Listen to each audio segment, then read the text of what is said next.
La visite d'État de Joe Biden à Paris, le président des États-Unis et son épouse ont donc été accueillis en grande pompe par leur homologue français. Journée hautement diplomatique, placée sous le signe de l'amitié franco-américaine. Et pour décrypter les enjeux de cette visite, nous avons le plaisir de recevoir ce soir Dominique Simonet. Bonsoir. Bonsoir. Vous êtes écrivain, journaliste spécialiste des États-Unis, auteur notamment du livre Les grands jours qui ont changé l'Amérique, ouvrage à retrouver aux éditions Pocket. Alors cette journée, Dominique Simonet, elle a été marquée par une cérémonie à l'Arc de Triomphe, un défilé aérien, une descente des Champs-Élysées avec la garde républicaine. Joe Biden, il a été accueilli avec beaucoup de faste quand même à Paris. Ah oui, c'est une belle visite d'État, effectivement. On voit ces deux chefs d'État, d'ailleurs, qui avaient l'air d'une certaine connivence. Et Joe Biden avait l'air aussi dans son élément. Lui qu'on dit toujours un peu fatigué. Là, il était vaillant. Il a fait beaucoup de discours parce que on en parlera tout à l'heure. Ça fait 5 jours, quand même 5 jours de visite avec les commémorations. Donc, pour un président, je crois que c'est son plus long voyage. D'ailleurs. C'est son plus long voyage. D'ailleurs, oui. C'est la question que j'allais vous poser. Pourquoi est-ce que son plus long voyage a lieu en France spécifiquement ? Parce que la France, c'est quand même pas rien. C'est pour les États-Unis et pour l'administration américaine. C'est un partenaire important et surtout un partenaire dans le contexte actuel, dans le contexte mondial actuel, avec une guerre en Europe, avec tous les points chauds qu'on connaît dans le monde. Et il y avait cette volonté de sceller, de réaffirmer un certain nombre de choses, de réaffirmer des liens, de réaffirmer à travers l'histoire, de réaffirmer cette coopération franco-américaine qui dure en fait depuis que les deux démocraties existent. Elles ont toujours été concurrentes, mais toujours été présentes l'une pour l'autre quand l'essentiel était en jeu. Et là, on l'a vu d'ailleurs dans les différentes déclarations avec ces deux chefs d'État l'un à côté de l'autre, qui à chaque fois réaffirmaient ça, c'est-à-dire d'une certaine manière ce qui nous rassemble est plus important que ce qui nous sépare. C'est un peu la substance de leur message. On va écouter justement tout de suite un extrait des déclarations de Joe Biden et Emmanuel Macron et on commente juste après. Nous savons ce qui se passera si jamais Poutine gagne la guerre en Ukraine. Ce n'est pas juste une affaire ukrainienne, c'est au-delà de l'Ukraine. Toute l'Europe serait menacée. Nous ne laisserons pas cela arriver. Les États-Unis sont aux côtés de l'Ukraine. Nous sommes aux côtés de nos alliés et de la France. On ne se dérobera pas. Monsieur le Président, je vous remercie d'être le président de la première puissance mondiale, mais de le faire avec la clarté et la loyauté d'un partenaire qui aime et qui respecte les Européens, et celui qui veut justement bâtir ces accords, de l'Ukraine au Proche-Orient en passant par ceux que nous voulons maintenant reprendre sur le plan économique. Voilà des liens forts réaffirmés par les deux dirigeants. On sait pourtant qu'ils n'ont pas tout à fait la même position, notamment sur l'Ukraine et la question très spécifique de l'envoi d'instructeurs en Ukraine. Emmanuel Macron est pour, Joe Biden est contre. On est monté d'un cran quand même dans le traitement de l'Ukraine. On le voit depuis quelques jours. Il y a d'abord ce constat que les deux nations ont fait, les deux administrations, que l'Ukraine est en une mauvaise passe, que Vladimir Poutine fait des percées et qu'on ne peut pas continuer à aider l'Ukraine en lui disant vous battez mais avec une main dans le dos. Donc on voit qu'il y a eu deux initiatives. D'abord celle américaine de dire vous pouvez utiliser nos armes sur le territoire russe, ce qui est quand même quelque chose d'important, à condition que ça se situe dans le cadre de la défense de Kharkiv. Et simultanément, presque, l'initiative française de l'annonce de livraison de Mirage 2000-5, comme on dit, et d'instructeurs. Alors, effectivement, il y a une petite divergence là-dessus, mais on entend du côté de l'administration américaine, on entend notamment le chef d'état-major interarmé qui dit de toute façon les instructeurs, c'est inévitable. Donc, en fait, c'est une différence, disons, de communication et de discours, peut-être de politique interne aussi, mais les deux nations pour le coup, sont assez proches pour aider l'Ukraine. Il y a un autre sujet qui pose question, c'est la question du conflit actuel entre Israël et le Hamas dans la bande de Gaza. On sait que les États-Unis restent le principal allié d'Israël. Emmanuel Macron tend depuis plusieurs mois quand même à prendre ses distances avec la stratégie du Premier ministre israélien Benjamin Netanyahou. Ça, c'est un sujet qui fait l'objet de tensions entre les deux dirigeants. Ou pas tant que ça, finalement. Ça fait l'objet de discussions permanentes. Il ne faut pas oublier on l'oublie souvent, quelquefois il y a des critiques très très fortes contre le gouvernement américain, mais depuis le 7 octobre, et même avant d'ailleurs, mais en tout cas particulièrement depuis le 7 octobre, il n'arrête pas d'essayer de trouver une solution. Il y a des envoyés spéciaux sans arrêt, le chef de la CIA, Anthony Blinken, le chef de la diplomatie, sont toujours en train, avec l'Égypte, avec le Qatar, avec les Émirats, avec Netanyahou bien sûr, et avec l'Arabie Saoudite pour essayer de trouver une solution. C'est vrai qu'il y a une difficulté particulière avec Netanyahou, on le voit d'ailleurs, les conflits internes en Israël, mais il y a une difficulté, c'est moins qu'on puisse dire, avec le Hamas, qui jusqu'à présent refuse tout.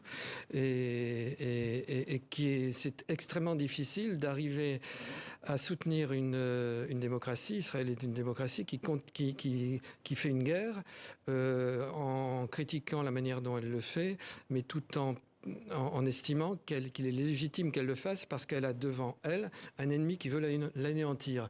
Ça paraît un peu résumé d'une manière simpliste, mais c'est ça, c'est une tragédie en fait.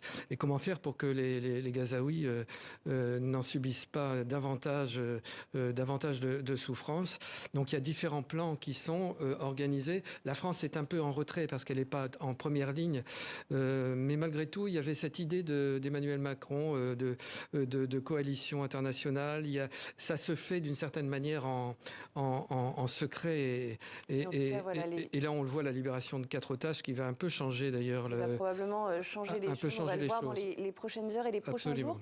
Au menu également de ces discussions entre Emmanuel Macron et Joe Biden, il y avait toutes les questions liées à la lutte contre le réchauffement climatique. Est-ce que l'ombre de Donald Trump, qui est candidat à la présidentielle américaine, qui, on le sait, n'a pas beaucoup d'engagement en faveur du climat, on sait qu'il avait retiré les États-Unis de l'accord de Paris, est-ce que cette ombre de Donald Trump, elle a plané sur les discussions entre Joe Biden et Emmanuel Macron? On imagine quand même qu'ils ont dû l'évoquer. L'ombre de Donald Trump, elle est permanente. Elle est constante. Elle est même dans les propos un peu dans le sous-texte de Joe Biden. Si demain Joe Biden va au cimetière de Bellow, c'est aussi parce que Donald Trump avait refusé d'y aller. En précisant que c'est parce qu'il y avait trop de perdants dans ce Absolument. Ce il avait dit, puis il pleut, il n'avait pas envie, et puis ce sont des perdants. Mais il parlait des soldats morts, les soldats américains morts pendant la Première Guerre mondiale. Il s'agit d'un cimetière de la Première Guerre mondiale entre Paris et Reims, pas loin de Château-Thierry. Et donc là, Joe Biden est arrivé en disant, mais moi, je suis le garant des valeurs de la liberté, de la démocratie, et je vais donc aller dans ce cimetière. Donc évidemment, l'ombre de Trump est là, mais l'ombre de Trump est là dans toutes les discussions sur l'OTAN, sur les liens entre Atlantique, entre les États-Unis et pas simplement la France, l'Europe. On sait que Donald Trump a des envies d'affaiblir l'OTAN. Il ne peut pas sortir de l'OTAN, c'est pas simple, parce que ça demande des mesures très complexes avec le Congrès, donc c'est compliqué. Mais en revanche, il peut affaiblir l'OTAN.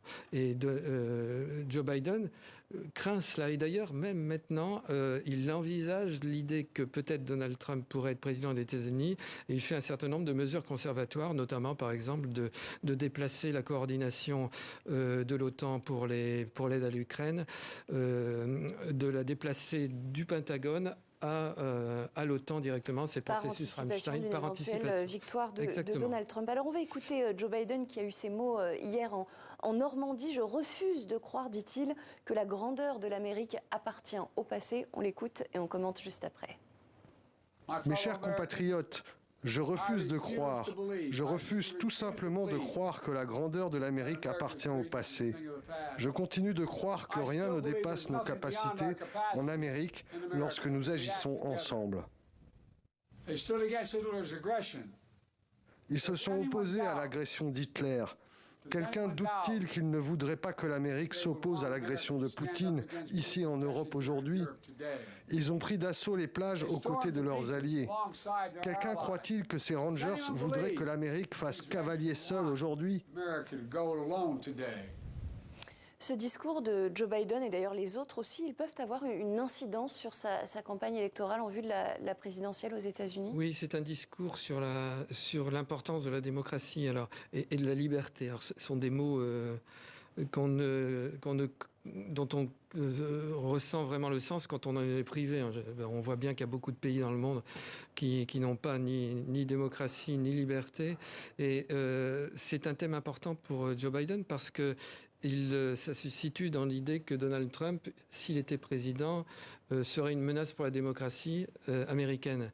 C'est vrai que Donald Trump a annoncé que, en tout cas dans son programme, dans ce qu'on peut connaître un peu, c'est un renforcement du pouvoir présidentiel, des purges dans la fonction publique, un affaiblissement du ministère de la Justice, donc des choses qui ne sont pas vraiment dans le sillage d'un esprit démocratique. Donc Joe Biden avait toujours cette idée, quand il parlait avec les vétérans et pendant les commémorations, de l'actualité aussi interne. Et c'est assez étonnant et émouvant d'ailleurs de voir que l'actualité s'est rencontrée avec l'histoire, se mêler d'une certaine manière.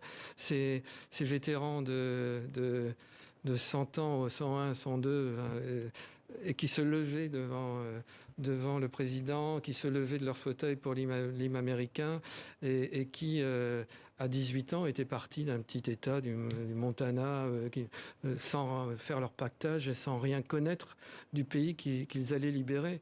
Et donc, cette concomitance entre l'histoire et l'actualité, effectivement, Joe Biden en a bien parlé. Je crois que c'est aussi important pour les Français, mais aussi pour les Américains. Si les Américains... Oui, comment cette visite d'État, enfin visite d'abord en Normandie pour les commémorations du 80e anniversaire du débarquement, et ensuite cette visite d'État à Paris de Joe Biden, comment est-ce qu'elle est d'une part couverte par les médias américains et d'autre part suivie par les citoyens américains? Elle est suivie par les grands journaux nationaux, elle est suivie par les grandes chaînes aussi. Le CNN, par exemple, fait des émissions spéciales. Un peu moins par Fox News, qui est plutôt proche de Trump. C'est difficile de dire quel est l'impact direct sur les Américains, aussi sur les jeunes générations, parce qu'en fait, c'est plutôt aux jeunes aussi que ça s'adresse. C'était pas un hasard non plus si pendant les commémorations, notamment la journée sur la plage d'Omaha Beach, la journée internationale, il y avait des enfants qui étaient présents. C'est un peu ce sont les derniers vétérans, sans doute la dernière commémoration où il y aura des vétérans, et donc c'est important de passer le flambeau. Et donc pour les Américains, c'est aussi important, mais dans la culture américaine, il y a le débarquement et la Seconde Guerre mondiale, c'est très très important. C'est aussi une fierté pour les Américains de savoir que leur grand-père, leur arrière-grand-père, peut-être plus maintenant aujourd'hui pour les plus jeunes, a fait ça, a eu ce courage à libérer la France.